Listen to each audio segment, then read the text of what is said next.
નસવાડી તાલુકાના કંડવા ગામ પાસે ત્રિપલ વાહનો વચ્ચે અકસ્માત સર્જાયો હતો. બે મોટરસાયકલ ચાલકોને જેમાં ગંભીર ઈજા પહોંચી છે, જ્યારે એકની હાલત નાજુક થતાં રાજપીપળા ખાતે રિફર કરાયો છે.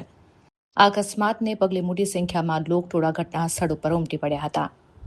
નસવાડી કમાટ રોડ ઉપર કંડવા ગામ પાસે હિન્દુસ્તાન પેટ્રોલિયમના પેટ્રોલ પંપ નજીક નસવાડી તરફથી મધ્યપ્રદેશ તરફ જતો એક બાઇક ચાલક પિકઅપ ગાડીમાં અથડાતા બાઇકનો સ્ટીયરિંગ ઉપરનો કાબુ ગુમાવી દેતા સામેથી આવતી બીજી બાઇકમાં જઈને ભટકાતા આ બંને બાઇક ચાલકોને ગંભીર ઈજા પહોંચી હતી.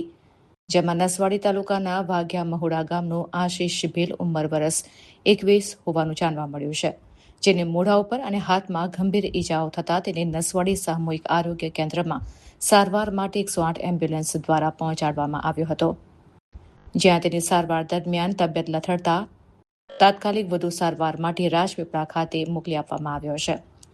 જ્યારે મધ્યપ્રદેશ રાજ્યના ઉમરી ગામના દિલીપ પવારને પગમાં ફ્રેક્ચર થતાં તેને પણ વધુ સારવાર માટે રિફર કરવામાં આવ્યો છે, જ્યારે પિકઅપ જીપના ડ્રાઈવરને નાની મોટી ઈજા પહોંચી છે. અકસ્માતને પગલે ઘટના સ્થળે લોકો ભેગા થઈ જતા ઈજાગ્રસ્તોને તાત્કાલિક નસવાડી સામૂહિક આરોગ્ય કેન્દ્રમાં પહોંચાડવામાં આવ્યા હતા. ત્યારબાદ પોલીસે તમામ વાહનોનો કબજો લઈ પોલીસ સ્ટેશન ખાતે લાવવામાં આવ્યા છે, જ્યારે પિકઅપ ગાડીમાં મોટરસાયકલ ભટકાતા ત્રિપલ વાહનોનો આ અકસ્માત સર્જાયો છે. હાલ આ અકસ્માતને પગલે પોલીસ વધુ તપાસ કરી રહી છે.